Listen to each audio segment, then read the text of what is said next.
welcome to today's Explainer. We are jumping right into a highly focused structural breakdown of one of the absolute most complex financial beasts on the planet, JPMorgan Chase. We're going to look closely at their 2026 financial standing and completely unpack the raw data behind their current investment thesis. No fluff here today, just the hard numbers, the broader context, and what all of this actually means for the market. To really wrap your head around JPMorgan Chase right now, you first have to grasp the sheer, staggering scale of the operation. $4.9 trillion. That is their total global assets, with operations spanning 66 different countries across investment banking, wealth management, and consumer services. This massive scale gives them an unassailable market position. It's essentially the bedrock for everything we're about to discuss today. Okay, let's dive into this data from the last 12 months. It is fascinating to trace exactly where their $173.6 billion in revenue actually comes from. You can see the massive, heavy lifting contributions from both consumer and community banking and commercial and investment banking. And if you track that top line revenue as it filters down through $91.6 billion in SG&A expenses, it ultimately leaves them with a highly efficient $58.9 billion in pure net profit. It's literally a diversified money-making engine running at absolute peak capacity. And you know what? That engine is clearly accelerating. Looking at the Q1 2026 numbers, they are frankly exceptional. We saw net income surge by 13% year over year, hitting $16.5 billion for the quarter, which gave them an earnings per share beat of 9.19%. But the absolute most crucial takeaway here is their 23% return on tangible common equity, or ROTCE. Basically, this shows how efficiently they're turning their physical assets into profit. In the banking industry, maintaining profitability at that high of a level, especially at their scale, is incredibly rare. Naturally, all of this upward momentum is totally reshaping future expectations. Actual EPS came in at a robust 19.7, blowing past previous estimates of 22.4. But the really telling part is how the analysts are reacting.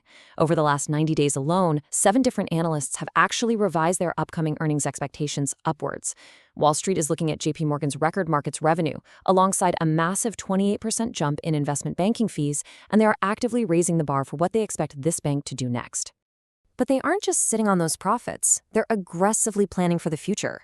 To make sure this growth doesn't stall, JPMorgan has carved out a massive ring-fence technology budget of $19.8 billion just for 2026. That represents a 10% jump from previous years. This capital isn't just sitting idle, it's being actively deployed to widen their competitive moat and set them up for immense future growth.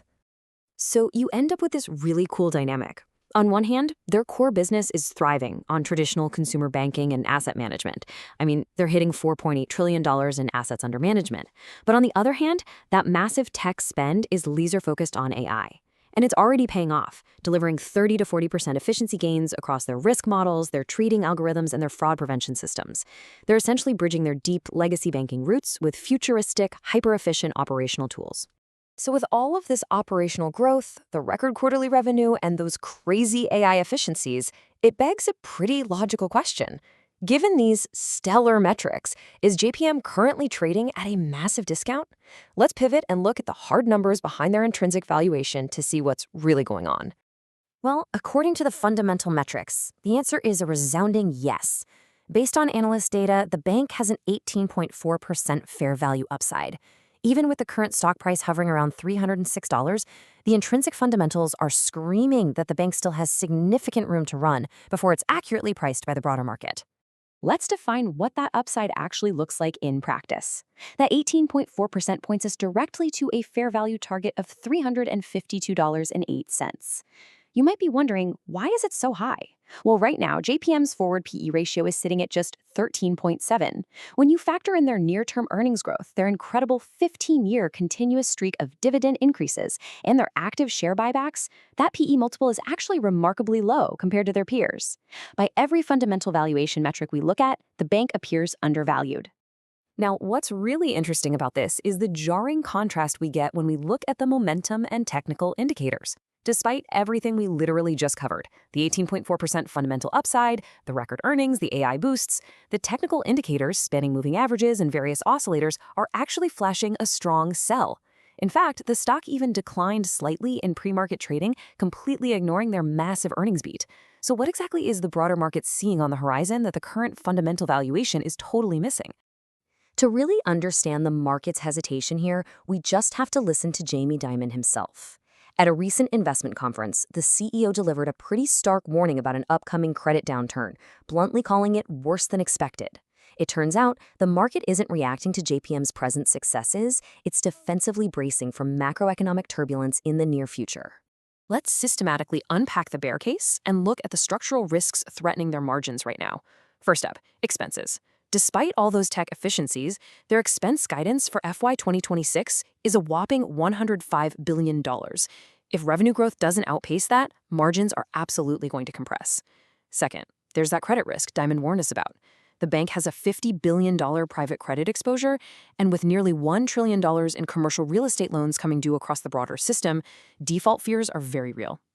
Finally, we have regulatory headwinds. The proposed G-SIB regulatory surcharge, which is the extra capital buffer required for globally systemic banks, is slated to jump to 5.2% by 2028. That alone adds $13 billion in new capital requirements, locking up funds they could otherwise be using to generate returns.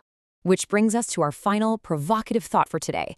At a 13.7 forward PE, smack in the middle of looming credit risks and tightening regulations, is this fortress of a bank actually undervalued? On one hand, you've got an unassailable $4.9 trillion balance sheet, record-breaking operational momentum, and intrinsic metrics screaming for a $352 fair value. But on the other hand, you've got soaring expenses, a tightening regulatory environment, and technical indicators flashing a bright red warning sign. It is a fascinating standoff between current fundamental strength and future macroeconomic risk. The data is all laid out for you to weigh. Thanks so much for joining me on this explainer, and as always, keep exploring the numbers.